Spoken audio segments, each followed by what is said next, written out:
আমরা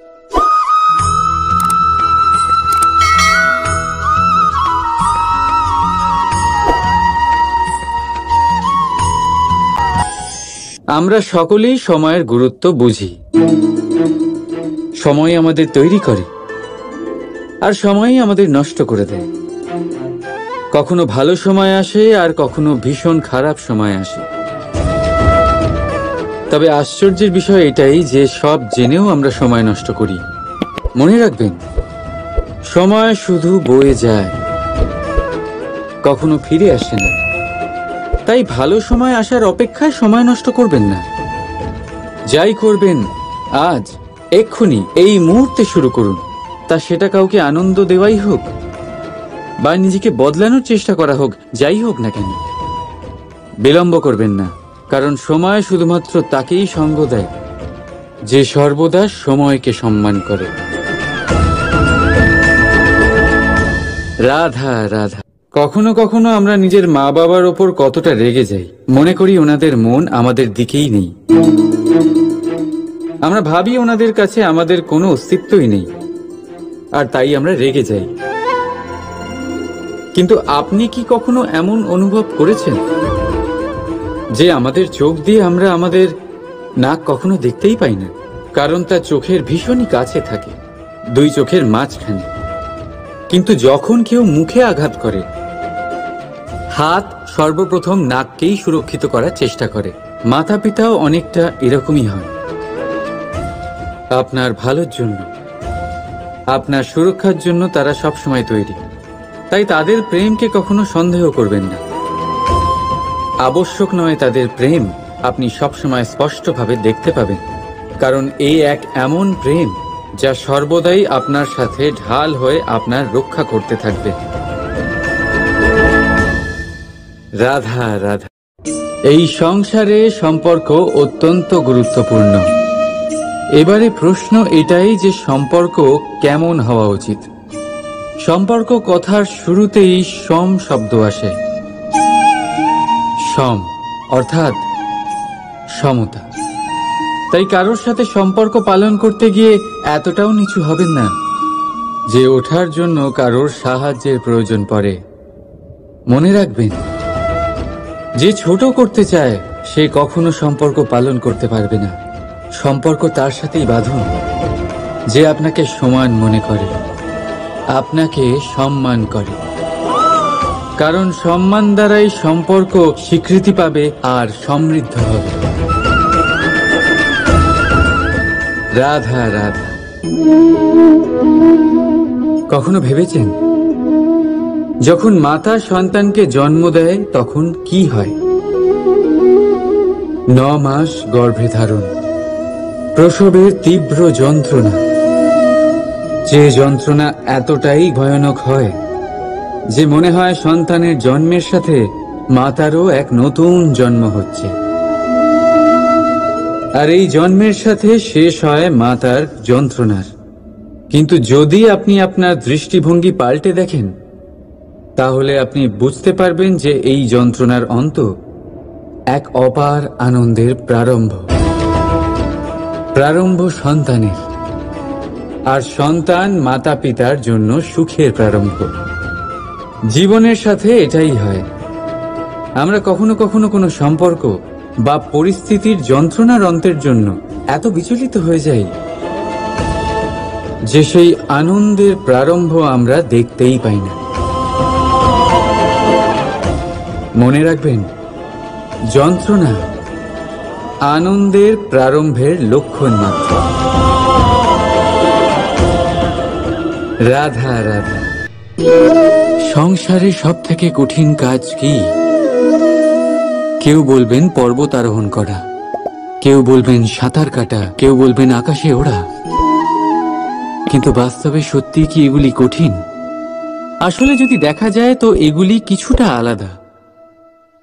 যে কাজ আমরা করতে অভ্যস্ত নই, আমরা তাকে কঠিন ভেবে নিই। যেমন সাঁতার কাটা আলাদা, পাহাড়ে ওঠার কলা আলাদা, আকাশে ওড়ার কলা আলাদা। যেমন কিছু মানুষ গণিত আর বিজ্ঞানকে কঠিন ভেবে নেয়, কিন্তু বাস্তবে এটা সাহিত্যের থেকে কিছুটা ভিন্ন, কঠিন নয়। দেখুন, এই সংসারে কঠিন কিছুই নেই, শুধু একে অপরের থেকে কিছুটা ভিন্ন। যেমন কোনো মানুষ হন, সম্পর্ক হোক, কারোর চিন্তাধারা বা বিচার বুদ্ধি হোক, কখনো কখনো আমরা বুঝতে পারি না, কারণ আমাদের চিন্তাধারা ও বিচার বুদ্ধির থেকে সেগুলি আলাদা। কিন্তু যদি এটা বুঝে নেওয়া যায় যে সেটা কঠিন নয়, একটু ভিন্ন মাত্র, তাহলে অনেক সম্পর্ক বাঁচানো যেতে পারে। রাধা রাধা। এ হলো একটা পাতলা সুতো। ভাবছি যদি এটা দিয়ে আমি পোশাক বানাই, তাহলে নিজের জন্য কত সুন্দর একটা পোশাক বানাতে পারবো। কিন্তু যদি এটা আমি, চিন্তা করবেন না,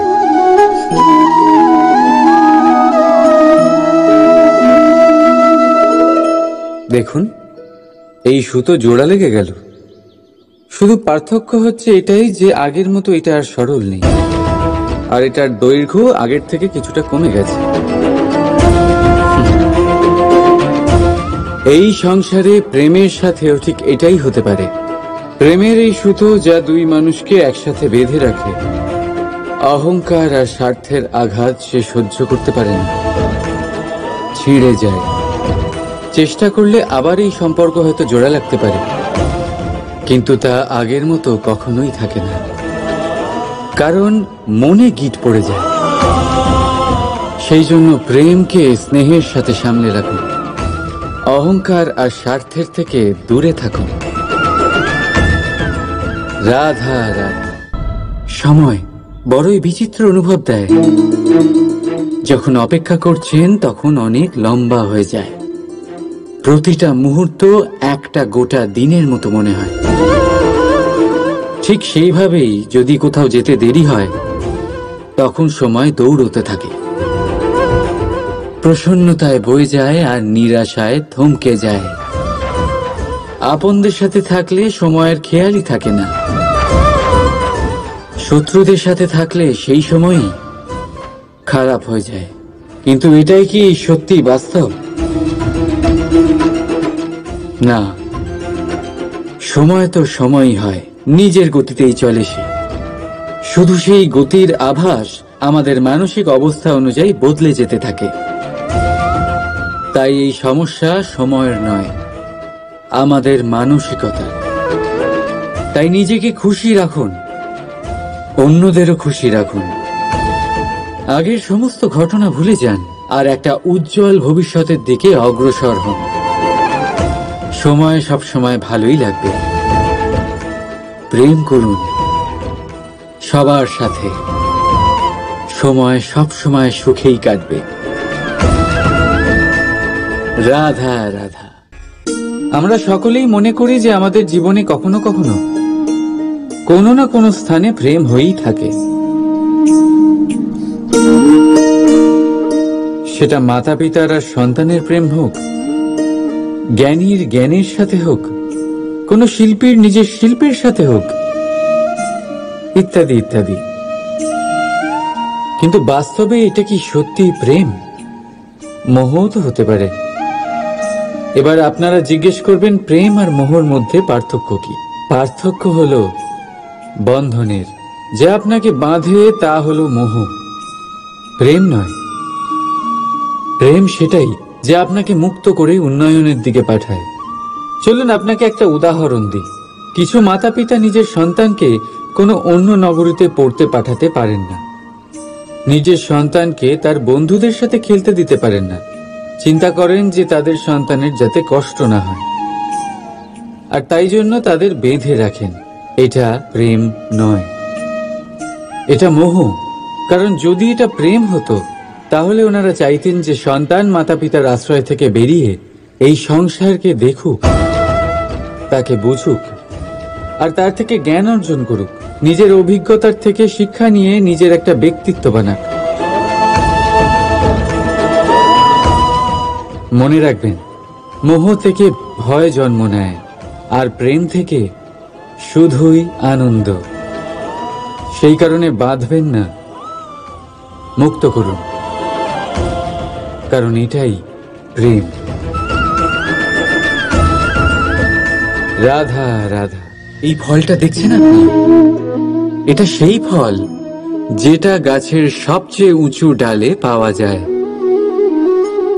কিন্তু যখন এটা খসে পড়ে তখন এটা আকাশের দিকে যায় না যা ওপরে আছে, সে যায় সেই ভূমির দিকে যে নিচ থেকে তার দিকে তাকিয়ে থাকে।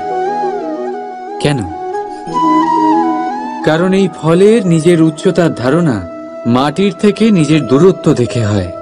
এই ব্যাপারটাই আমাদের মানুষের জন্যও খাটে। যদি আপনি সম্পন্ন হন তাহলে তাদের সাহায্য অবশ্যই করবেন যাদের সামর্থ্য আপনার থেকে কম, যাদের সাহায্যের অত্যন্ত প্রয়োজন। আপনার সামর্থ্য বেশি কারণ তাদের আপনার থেকে সামর্থ্য কম। দেখুন, জীবনে আনন্দ শুধু বড় হওয়ায় নয়, বরং তাদের সাহায্য করেও আছে যারা কোনো কারণবশত আপনার থেকে নিচে রয়ে গেছেন। আর যখন একটা ফল এই কথাটা বুঝতে পারে তখন আপনি নয় কেন? রাধা রাধা। আপনি কখনো কোনো পাখি দেখেছেন? তীব্র বায়ু, ভয়ানক বর্ষা, হিংস্র জীব একাধিকবার তাদের বাসা নষ্ট করে দেয়, কিন্তু তাও সে ঝড়ের সাথে ঝগড়া করে না। সে কখনো বর্ষাকে হিংসে করে না, আর না সে হিংস্র পশুদের ওপর প্রতিশোধ নেয়। সে শুধু স্থান পরিবর্তন করে, অন্য কোনো শক্ত ডালে আবার নিজের বাসা বানাতে উদ্যোগী হয়, আর তারপর সফল হয়ে নিজের পরিবার প্রতিষ্ঠা করে। আর তারপর কিছু মাসের মধ্যেই তার ছোট সন্তানদের আকাশে ডানা মেলে উড়তে দেখা যায়। অন্যদিকে একটি সাপ প্রহারের প্রতিশোধ নেওয়ার উদ্দেশ্যে মানুষের বসতিতে প্রবেশ করে, আর শেষে সে নিজেই মারা যায়। এই শিক্ষাই আমাদের মানুষদের জন্য প্রযোজ্য। প্রতিশোধের আগুনে মানুষ স্বয়ং ভস্ম হয়ে যায়, উত্থান থেকে পতনের দিকে নিয়ে যায়। তাই যদি জীবনে উন্নতি করতে হয় তবে পরিবর্তনের চিন্তা নিয়ে কর্ম করুন, নয়তো প্রতিশোধ আপনাকে রসাতলে তলিয়ে দেবে। রাধা রাধা। অগ্নি জীবনে খুব মহত্বপূর্ণ হয়। এই অগ্নি, এই অগ্নি উজ্জ্বলতা হয়ে আমাদের জীবিত রাখে। কিন্তু ভাবুন, যদি এই উজ্জ্বলতা ক্রোধের অগ্নি হয়ে দিকভ্রষ্ট হয় তাহলে কি হবে? একটা ছোট পাতা দিয়ে শুরু করে গোটা বনকে ছারখার করে দিতে পারে। ঠিক সেরকমই মানুষের ক্রোধের আগুনও অন্যদের তো ভস্ম করেই, কিন্তু তার পূর্বে স্বয়ং নিজেকেই ভস্ম করে দেয়। তাহলে কি করা যায়? কি করে নিয়ন্ত্রণ করা যায় তাকে? উত্তর হলো তাতে জল ঢেলে দিয়ে, জলের মতো বইতে দিই নাকি।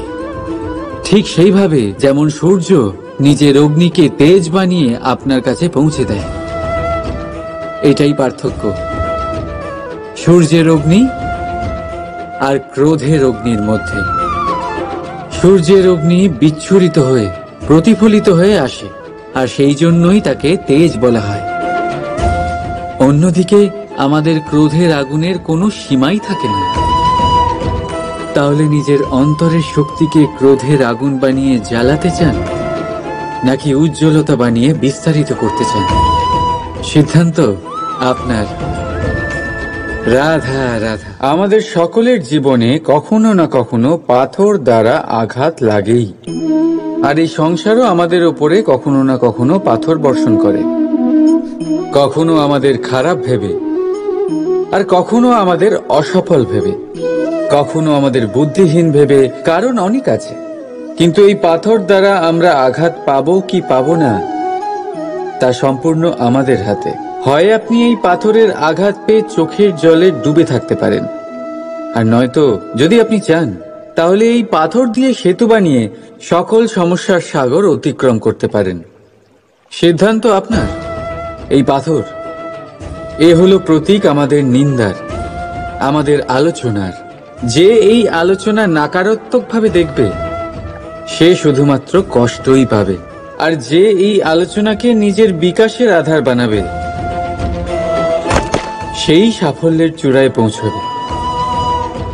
তাই মনে রাখবেন, আলোচনা আপনার শত্রু নয়, আপনার সবচেয়ে বড় মিত্র। রাধা রাধা। কথায় আছে সবকিছু সীমা থাকে, মুশকিলের, কষ্টের, সংকটের, অন্ধকারের। যার কোনো সীমা নেই তা হলো কেবলমাত্র কঠোর পরিশ্রমের। আপনি নিশ্চয়ই দেখেছেন, রাত্রি যতই অন্ধকারময় হোক তারারা পরিশ্রম করে তার সাথে লড়তে থাকে, আর অবশেষে সকাল হয়েই যায়। ঝড়ে পাখিদের বাসা ছিন্ন বিচ্ছিন্ন হয়ে যায়, কিন্তু পাখিরা নিজের পরিশ্রম দ্বারা তা আবার বানিয়ে নেয়। কারণ যা সীমিত তাকে অসীমের কাছে হারতে হয়, আর পরিশ্রম অসীম। রাধা রাধা। বাবুল গাছ কত বিশাল আকার হয়, পিপুল গাছও বিশাল আকার হয়। কিন্তু আপনি কি কখনো ভেবে দেখেছেন যে কেন বাবুল গাছ কেটে তা ব্যবহার করা হয়, আর কেনই বা পিপুল গাছকে পুজো করা হয়? এই জন্যই, কারণ পিপুল গাছ তার নিচে বসে থাকা পথিককে ছায়া প্রদান করে, নিজের ডালে অসংখ্য পাখিদের আশ্রয় দিয়ে থাকে, কাউকে কাঁটা ফুটিয়ে দূরে সরায় না, বরং তাকে শীতল ছায়া দিয়ে তার ক্লান্তি দূর করে। এই সংসারে যদি আপনি সম্মান পেতে চান তবে পিপুল গাছের মতোই হতে হবে। কিছু দিতে শিখুন, আনন্দ, সুখ, শীতলতা দান করতে শিখুন, আর কাঁটার মতন কাউকে কখনো কষ্ট দেবেন না। সম্মান স্বয়ং হেঁটে আপনার কাছে আসবে। আর মন প্রসন্ন হয়ে বলবে, রাধা রাধা। আপনি কি ওই মাকড়সার জাল দেখতে পাচ্ছেন? মাকড়সারা ভীষণ পরিশ্রম করে এটা তৈরি করে, নিজের শরীরের রস দিয়ে এই জাল বোনে। আপনি কি এটার উদ্দেশ্য জানেন? আসলে মাকড়সা এই জালে ছোট কীটপতঙ্গ ধরে তাদেরকে খাদ্যরূপে গ্রহণ করে। কিন্তু আপনি কি এই কথা জানেন যে একদিন মাকড়সা নিজেই নিজের জালে জড়িয়ে মৃত্যুবরণ করে থাকে? বলুন, কি করেন আপনি এই জাল দেখতে পেলে? দেখতে পেলেই মুছে ফেলেন এর অস্তিত্ব, তাই না? তেমনি অন্যদিকে পাখির বাসা, পাখিরাও ভীষণ পরিশ্রম করে এটা তৈরি করে। কিন্তু যদি পাখি একদিন এটা ছেড়ে চলে যায় তাহলেও লোকে এটা নষ্ট করে দেয় না। কারণটা কি? এর কারণ হলো এর নির্মাণ জীবন সঞ্চারের জন্য করা হয়েছিল, নষ্ট করার জন্য নয়। তাই মনে রাখবেন, জীবনে আপনার পরিশ্রম যতই বেশি হোক না কেন, যদি আপনার লক্ষ্য শুভ না হয় তাহলে আপনারও বিনাশ নিশ্চিত। তাই সৃজন করতেই থাকুন, আর মুগ্ধ হয়ে বলুন,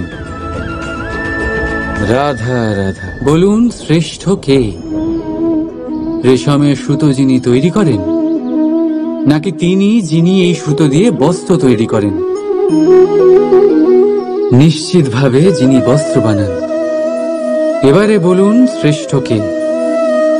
নদী তটে মাটি ছড়িয়ে রেখে দেয় যে বান, নাকি সেই মাটি একত্রিত করে তাই দিয়ে যিনি মূর্তি বানান সেই মূর্তিকার?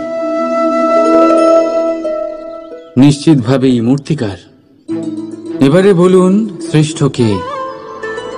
দেবতা আর দানবের সেই দল, যারা অমৃত পাওয়ার জন্য এই সংসারে হলাহল ছড়িয়ে দিয়েছে, নাকি মহাদেব, যিনি এই হলাহল নিজে পান করে নিজের কণ্ঠে ধারণ করেন? নিশ্চিতভাবেই মহাদেব সর্বশ্রেষ্ঠ। ঠিক এইভাবেই সংসারে ছোট ছোট ব্যাপারকে যারা বড় করে দেখেন তারা শ্রেষ্ঠ হন না। কারণ ছোট ছোট খুঁটিনাটিকে দ্বন্দ্বে পরিণত করা অত্যন্ত সহজ, কিন্তু সর্বশ্রেষ্ঠ তিনিই হন যিনি নিজের বিচার বুদ্ধি দিয়ে বড় বড় যুদ্ধের অবসান ঘটান। রাধা রাধা।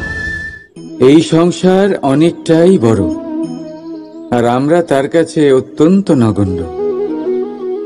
এই সংসারে এমন অনেক মানুষ পাওয়া যায় যারা বোঝান যে এই সংসারটা কতটা বড়, কতটা অদ্ভুত, কতটা সুন্দর। আর এই সংসার রচনা করে পরমেশ্বর কত মহান এক কাজ করেছেন। কিন্তু আপনি এই জীবনে মাত্র কয়েকজন মানুষকেই পাবেন যারা আপনাকে এটা বলবেন যে এই সংসারে আপনি কতটা গুরুত্বপূর্ণ, আপনি কতটা অদ্ভুত। যদি আপনি তাদের সাথে থাকেন তাহলে তারা নতুন কিছু সৃষ্টি করতে পারেন, এই সংসারকে আরো কতটা পবিত্র করতে পারেন। তাই এই সংসারকে গুরুত্ব না দিয়ে সেই মুষ্টিমেয় কিছু মানুষকে গুরুত্ব দিন, কারণ তারাই হলো আপনার আপনজন, আর তারাই আপনাকে সঠিক পথে চালিত করবে। মানুষকে তো বর্ষার স্রোতও বয়ে নিয়ে যেতে পারে, তাকে সাগরও ডুবিয়ে দিতে পারে, কিন্তু গঙ্গা জল সবচেয়ে বেশি শুদ্ধ, কারণ তার কয়েক ফোঁটা মানুষকে মুক্ত করে দেয়। রাধা রাধা। প্রবাহিত নদী কত সুন্দর হয়, বলিষ্ঠ হয়, যেদিক দিয়ে বয়ে যায় সেখানে এক নতুন জীবন প্রদান করে,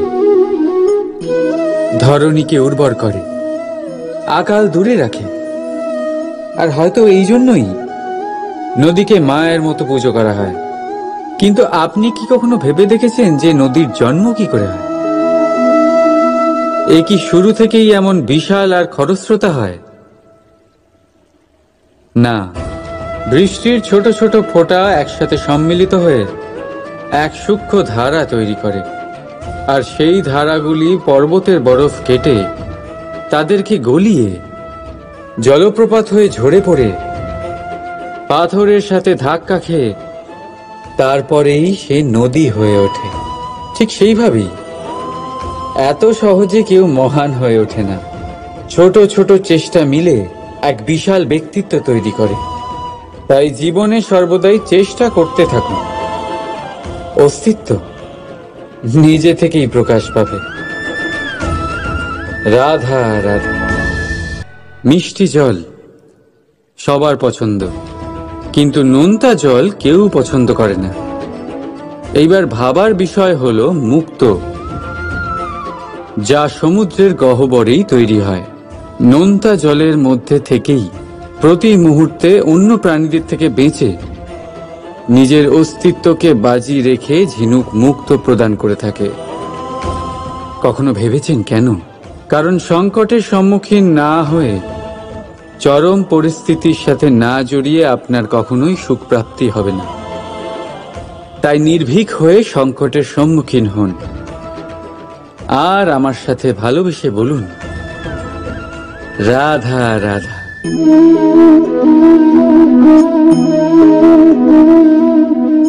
আপনার কি মনে হয় আমি কি করছি? আপনি বলবেন আমি প্রদীপ জ্বালাচ্ছি। সঠিক, কিন্তু প্রশ্ন হচ্ছে যে আমি কি আপনাকে বলেছি যে একে প্রদীপ বলা হয়? না। এই প্রদীপ কি নিজেই নিজের পরিচয় আপনাকে দিয়েছে? না। তাহলে আপনি কি করে জানলেন যে একে প্রদীপ বলা হয়? উত্তর হচ্ছে প্রকাশ, যে স্বয়ং জ্বলে অন্ধকারের মধ্যে সংসারকে পথ দেখায়, সেটাই প্রদীপ। যা নিরাশার মাঝে আশার আলো প্রদর্শন করে, সেটাই প্রদীপ। অপর দিকে আছে সাপ, যাকে না দেখেও তার ফনার আওয়াজ শুনেই লোকে ভয় পেয়ে যায়। তার মানে ব্যক্তির পরিচয় তার কর্মের দ্বারা পাওয়া যায়। তাই আপনার এটা বলার প্রয়োজন নেই যে আপনার পরিচয় কি। এটা আপনার কর্মই নিশ্চিত করবে যে লোকে আপনাকে প্রদীপ ভেবে ভালোবাসবে নাকি সাপ ভেবে ভীত হয়ে থাকবে। রাধা রাধা। আমরা সকলেই সময়ের গুরুত্ব বুঝি। সময় আমাদের তৈরি করে আর সময়ই আমাদের নষ্ট করে দেয়। কখনো ভালো সময় আসে আর কখনো ভীষণ খারাপ সময় আসে। তবে আশ্চর্যের বিষয় এটাই যে সব জেনেও আমরা সময় নষ্ট করি। মনে রাখবেন, সময় শুধু বয়ে যায়, কখনো ফিরে আসে না। তাই ভালো সময় আসার অপেক্ষায় সময় নষ্ট করবেন না। যাই করবেন আজ, এক্ষুনি, এই মুহূর্তে শুরু করুন। তা সেটা কাউকে আনন্দ দেওয়াই হোক বা নিজেকে বদলানোর চেষ্টা করা হোক, যাই হোক না কেন, বিলম্ব করবেন না। কারণ সময় শুধুমাত্র তাকেই সঙ্গ দেয় যে সর্বদা সময়কে সম্মান করে। রাধা রাধা। কখনো কখনো আমরা নিজের মা বাবার ওপর কতটা রেগে যাই, মনে করি ওনাদের মন আমাদের দিকেই নেই। আমরা ভাবি ওনাদের কাছে আমাদের কোনো অস্তিত্বই নেই, আর তাই আমরা রেগে যাই। কিন্তু আপনি কি কখনো এমন অনুভব করেছেন যে আমাদের চোখ দিয়ে আমরা আমাদের নাক কখনো দেখতেই পাই না? কারণ তা চোখের ভীষণই কাছে থাকে, দুই চোখের মাঝখানে। কিন্তু যখন কেউ মুখে আঘাত করে, হাত সর্বপ্রথম নাককেই সুরক্ষিত করার চেষ্টা করে। মাতা পিতাও অনেকটা এরকমই হয়। আপনার ভালোর জন্য, আপনার সুরক্ষার জন্য তারা সবসময় তৈরি। তাই তাদের প্রেমকে কখনো সন্দেহ করবেন না। আবশ্যক নয় তাদের প্রেম আপনি সবসময় স্পষ্টভাবে দেখতে পাবেন, কারণ এই এক এমন প্রেম যা সর্বদাই আপনার সাথে ঢাল হয়ে আপনার রক্ষা করতে থাকবে। রাধা রাধা। এই সংসারে সম্পর্ক অত্যন্ত গুরুত্বপূর্ণ। এবারে প্রশ্ন এটাই যে সম্পর্ক কেমন হওয়া উচিত। সম্পর্ক কথার শুরুতেই সম শব্দ আসে। সম অর্থাৎ সমতা। তাই কারোর সাথে সম্পর্ক পালন করতে গিয়ে এতটাও নিচু হবেন না যে ওঠার জন্য কারোর সাহায্যের প্রয়োজন পড়ে। মনে রাখবেন, যে ছোট করতে চায় সে কখনো সম্পর্ক পালন করতে পারবে না। সম্পর্ক তার সাথেই বাঁধুন যে আপনাকে সমান মনে করে, আপনাকে সম্মান করে। কারণ সম্মান দ্বারাই সম্পর্ক স্বীকৃতি পাবে আর সমৃদ্ধ হবে। রাধা রাধা। কখনো ভেবেছেন যখন মাতা সন্তানকে জন্ম দেয় তখন কি হয়? 9 মাস গর্ভে ধারণ, প্রসবের তীব্র যন্ত্রণা, যে যন্ত্রণা এতটাই ভয়ানক হয় যে মনে হয় সন্তানের জন্মের সাথে মাতারও এক নতুন জন্ম হচ্ছে। আর এই জন্মের সাথে শেষ হয় মাতার যন্ত্রণার। কিন্তু যদি আপনি আপনার দৃষ্টিভঙ্গি পাল্টে দেখেন, তাহলে আপনি বুঝতে পারবেন যে এই যন্ত্রণার অন্ত এক অপার আনন্দের প্রারম্ভ। প্রারম্ভ সন্তানের, আর সন্তান মাতা পিতার জন্য সুখের প্রারম্ভ। জীবনের সাথে এটাই হয়। আমরা কখনো কখনো কোনো সম্পর্ক বা পরিস্থিতির যন্ত্রণার অন্তের জন্য এত বিচলিত হয়ে যাই যে সেই আনন্দের প্রারম্ভ আমরা দেখতেই পাই না। মনে রাখবেন, যন্ত্রণা আনন্দের প্রারম্ভের লক্ষণ মাত্র। রাধা রাধা। সংসারে সব থেকে কঠিন কাজ কি? কেউ বলবেন পর্বত আরোহণ করা, কেউ বলবেন সাঁতার কাটা, কেউ বলবেন আকাশে ওড়া। কিন্তু বাস্তবে সত্যি কি এগুলি কঠিন? আসলে যদি দেখা যায় তো এগুলি কিছুটা আলাদা। যে কাজ আমরা করতে অভ্যস্ত নই আমরা তাকে কঠিন ভেবে নিই। যেমন সাঁতার কাটা আলাদা, পাহাড়ে ওঠার কলা আলাদা, আকাশে ওড়ার কলা আলাদা। যেমন কিছু মানুষ গণিত আর বিজ্ঞানকে কঠিন ভেবে নেয়, কিন্তু বাস্তবে এটা সাহিত্যের থেকে কিছুটা ভিন্ন, কঠিন নয়। দেখুন, এই সংসারে কঠিন কিছুই নেই, শুধু একে অপরের থেকে কিছুটা ভিন্ন। যেমন কোনো মানুষ হন, সম্পর্ক হোক, কারোর চিন্তাধারা বা বিচার বুদ্ধি হোক, কখনো কখনো আমরা বুঝতে পারি না, কারণ আমাদের চিন্তাধারা ও বিচার বুদ্ধির থেকে সেগুলি আলাদা। কিন্তু যদি এটা বুঝে নেওয়া যায় যে সেটা কঠিন নয়, একটু ভিন্ন মাত্র, তাহলে অনেক সম্পর্ক বাঁচানো যেতে পারে। রাধা রাধা। এ হলো একটা পাতলা সুতো। ভাবছি যদি এটা দিয়ে আমি পোশাক বানাই তাহলে নিজের জন্য কত সুন্দর একটা পোশাক বানাতে পারবো। কিন্তু যদি এটা আমি, চিন্তা করবেন না,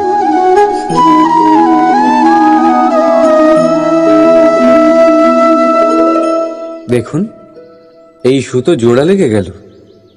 শুধু পার্থক্য হচ্ছে এটাই যে আগের মতো এটা আর সরল নেই, আর এটার দৈর্ঘ্য আগের থেকে কিছুটা কমে গেছে।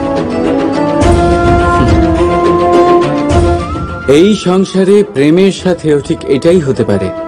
প্রেমের এই সুতো যা দুই মানুষকে একসাথে বেঁধে রাখে, অহংকার আর স্বার্থের আঘাত সে সহ্য করতে পারে না, ছিঁড়ে যায়। চেষ্টা করলে আবার এই সম্পর্ক হয়তো জোড়া লাগতে পারে, কিন্তু তা আগের মতো কখনোই থাকে না, কারণ মনে গিঁট পড়ে যায়। সেই জন্য প্রেমকে স্নেহের সাথে সামলে রাখুন, অহংকার আর স্বার্থের থেকে দূরে থাকুন। রাধা রাধা। সময় বড়ই বিচিত্র অনুভব দেয়। যখন অপেক্ষা করছেন তখন অনেক লম্বা হয়ে যায়। প্রতিটা মুহূর্ত একটা গোটা দিনের মতো মনে হয়। ঠিক সেইভাবেই যদি কোথাও যেতে দেরি হয় তখন সময় দৌড়তে থাকে, প্রসন্নতায় বয়ে যায় আর নিরাশায় থমকে যায়। আপনদের সাথে থাকলে সময়ের খেয়ালই থাকে না,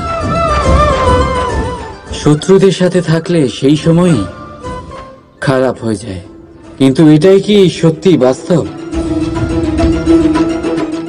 না, সময় তো সময়ই হয়, নিজের গতিতেই চলে সে। শুধু সেই গতির আভাস আমাদের মানসিক অবস্থা অনুযায়ী বদলে যেতে থাকে। তাই এই সমস্যা সময়ের নয়, আমাদের মানসিকতা। তাই নিজেকে খুশি রাখুন, অন্যদেরও খুশি রাখুন। আগের সমস্ত ঘটনা ভুলে যান আর একটা উজ্জ্বল ভবিষ্যতের দিকে অগ্রসর হন। সময় সব সময় ভালোই লাগবে। প্রেম করুন সবার সাথে, সময় সব সময় সুখেই কাটবে। রাধা রাধা। আমরা সকলেই মনে করি যে আমাদের জীবনে কখনো কখনো কোনো না কোনো স্থানে প্রেম হয়েই থাকে।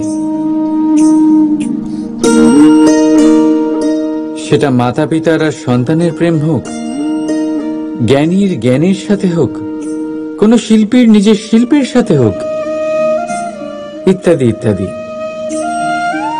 কিন্তু বাস্তবে এটা কি সত্যি প্রেম? মোহও তো হতে পারে।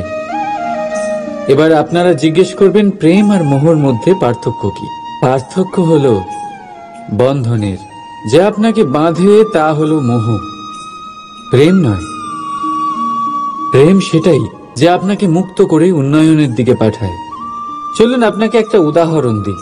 কিছু মাতা পিতা নিজের সন্তানকে কোনো অন্য নগরীতে পড়তে পাঠাতে পারেন না, নিজের সন্তানকে তার বন্ধুদের সাথে খেলতে দিতে পারেন না। চিন্তা করেন যে তাদের সন্তানের যাতে কষ্ট না হয়, আর তাই জন্য তাদের বেঁধে রাখেন। এটা প্রেম নয়, এটা মোহ। কারণ যদি এটা প্রেম হতো তাহলে ওনারা চাইতেন যে সন্তান মাতা পিতার আশ্রয় থেকে বেরিয়ে এই সংসারকে দেখুক, তাকে বুঝুক, আর তার থেকে জ্ঞান অর্জন করুক, নিজের অভিজ্ঞতার থেকে শিক্ষা নিয়ে নিজের একটা ব্যক্তিত্ব বানাক। মনে রাখবেন, মোহ থেকে ভয় জন্ম নেয়, আর প্রেম থেকে শুধুই আনন্দ। সেই কারণে বাঁধবেন না, মুক্ত করুন, কারণ এটাই প্রেম। রাধা রাধা। এই ফলটা দেখছেন আপনি? এটা সেই ফল যেটা গাছের সবচেয়ে উঁচু ডালে পাওয়া যায়, কিন্তু যখন এটা খসে পড়ে তখন এটা আকাশের দিকে যায় না যা ওপরে আছে, সে যায় সেই ভূমির দিকে যে নিচ থেকে তার দিকে তাকিয়ে থাকে। কেন? কারণ এই ফলের নিজের উচ্চতার ধারণা মাটির থেকে নিজের দূরত্ব দেখে হয়। এই ব্যাপারটাই আমাদের মানুষের জন্যও খাটে। যদি আপনি সম্পন্ন হন, তাহলে তাদের সাহায্য অবশ্যই করবেন যাদের সামর্থ্য আপনার থেকে কম, যাদের সাহায্যের অত্যন্ত প্রয়োজন। আপনার সামর্থ্য বেশি কারণ তাদের আপনার থেকে সামর্থ্য কম। দেখুন, জীবনে আনন্দ শুধু বড় হওয়ায় নয়, বরং তাদের সাহায্য করেও আছে যারা কোনো কারণবশত আপনার থেকে নিচে রয়ে গেছেন। আর যখন একটা ফল এই কথাটা বুঝতে পারে, তখন আপনি নয় কেন? রাধা রাধা। আপনি কখনো কোনো পাখি দেখেছেন? তীব্র বায়ু, ভয়ানক বর্ষা, হিংস্র জীব একাধিকবার তাদের বাসা নষ্ট করে দেয়, কিন্তু তাও সে ঝড়ের সাথে ঝগড়া করে না। সে কখনো বর্ষাকে হিংসে করে না, আর না সে হিংস্র পশুদের ওপর প্রতিশোধ নেয়। সে শুধু স্থান পরিবর্তন করে, অন্য কোনো শক্ত ডালে আবার নিজের বাসা বানাতে উদ্যোগী হয়, আর তারপর সফল হয়ে নিজের পরিবার প্রতিষ্ঠা করে। আর তারপর কিছু মাসের মধ্যেই তার ছোট সন্তানদের আকাশে ডানা মেলে উড়তে দেখা যায়। অন্যদিকে একটি সাপ প্রহারের প্রতিশোধ নেওয়ার উদ্দেশ্যে মানুষের বসতিতে প্রবেশ করে, আর শেষে সে নিজেই মারা যায়। এই শিক্ষাই আমাদের মানুষদের জন্য প্রযোজ্য। প্রতিশোধের আগুনে মানুষ স্বয়ং ভস্ম হয়ে যায়, উত্থান থেকে পতনের দিকে নিয়ে যায়। তাই যদি জীবনে উন্নতি করতে হয়, তবে পরিবর্তনের চিন্তা নিয়ে কর্ম করুন, নয়তো প্রতিশোধ আপনাকে রসাতলে তলিয়ে দেবে। রাধা রাধা। অগ্নি জীবনে খুব মহত্বপূর্ণ হয়। এই অগ্নি, এই অগ্নি উজ্জ্বলতা হয়ে আমাদের জীবিত রাখে। কিন্তু ভাবুন, যদি এই উজ্জ্বলতা ক্রোধের অগ্নি হয়ে দিকভ্রষ্ট হয়, তাহলে কি হবে? একটা ছোট পাতা দিয়ে শুরু করে গোটা বনকে ছারখার করে দিতে পারে। ঠিক সেরকমই মানুষের ক্রোধের আগুনও অন্যদের তো ভস্ম করেই, কিন্তু তার পূর্বে স্বয়ং নিজেকেই ভস্ম করে দেয়। তাহলে কি করা যায়? কি করে নিয়ন্ত্রণ করা যায় তাকে? উত্তর হলো, তাতে জল ঢেলে দিয়ে, জলের মতো বইতে দিই নাকি। ঠিক সেইভাবে যেমন সূর্য নিজের অগ্নিকে তেজ বানিয়ে আপনার কাছে পৌঁছে দেয়। এটাই পার্থক্য সূর্যের অগ্নি আর ক্রোধের অগ্নির মধ্যে। সূর্যের অগ্নি বিচ্ছুরিত হয়ে প্রতিফলিত হয়ে আসে, আর সেই জন্যই তাকে তেজ বলা হয়। অন্যদিকে আমাদের ক্রোধের আগুনের কোনো সীমাই থাকে না। তাহলে নিজের অন্তরের শক্তিকে ক্রোধের আগুন বানিয়ে জ্বালাতে চান, নাকি উজ্জ্বলতা বানিয়ে বিস্তারিত করতে চান? সিদ্ধান্ত আপনার। রাধা রাধা।